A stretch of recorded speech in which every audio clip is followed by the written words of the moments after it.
Bonjour et bienvenue dans le Dire tout haut, le magazine vidéo web d'Ozone.tv. On vous dit tout sur l'eau ou comment la préserver et mieux la consommer. Aujourd'hui, hommage aux héros de l'eau mais aussi au pouvoir des coccinelles.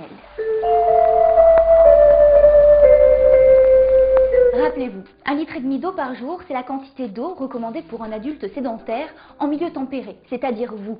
D'ailleurs, ça y est, c'est le printemps, il va faire de plus en plus chaud, alors dans l'euphorie, n'oubliez surtout pas de boire. En effet, il ne faut pas attendre d'avoir soif pour se désaltérer.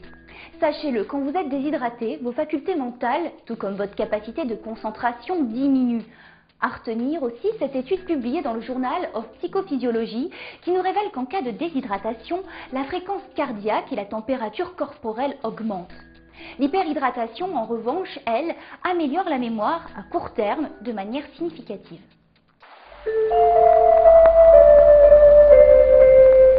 À l'occasion de la Journée mondiale de l'eau, on s'intéresse aujourd'hui à 2 nominés du concours, les héros de l'eau. Ce concours récompense des initiatives et engagements remarquables dans le domaine de la préservation des eaux douces. À l'origine de ce concours, l'UNESCO, le WWF et Renate, produits d'entretien écologique. L'association SOS Loire Vivante travaille pour la protection des fleuves et des rivières. Après une bataille de 20 ans, elle a réussi à stopper le projet d'extension portuaire de Dongest.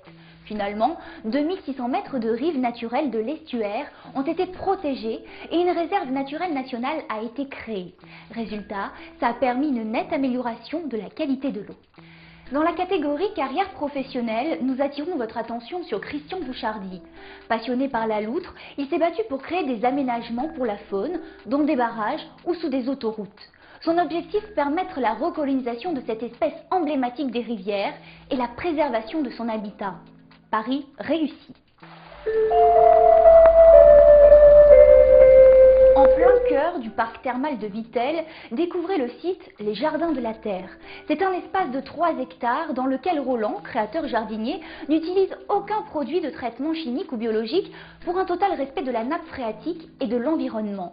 Aujourd'hui, il nous apprend à jardiner sans pesticides. Le principe est simple, c'est d'avoir le plus beau jardin du monde sans aucun produit de traitement, qu'il soit chimique ou biologique. Et ça nous permet de voir évoluer la nature au quotidien. Nous utilisons de nombreuses techniques, entre autres les coccinelles. Nous avons notre petit élevage de coccinelles pour manger les pucerons. Et vous savez, 1 Français sur 2 jardine. Imaginons que ces 30 millions de jardiniers en France jardinent au naturel, eh bien l'environnement serait naturellement protégé.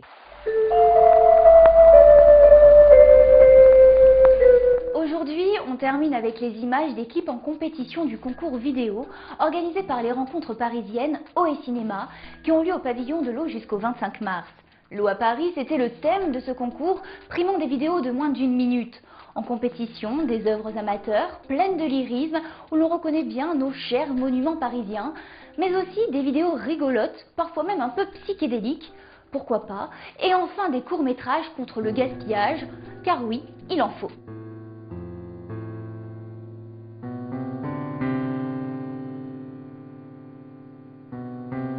Voilà, notre magazine se referme après ce volet culturel. Rendez-vous tout de suite sur Ozone.tv car oui, on a besoin de votre avis. Alors on vous attend nombreux. Pour ma part, je vous dis à très vite pour une nouvelle édition.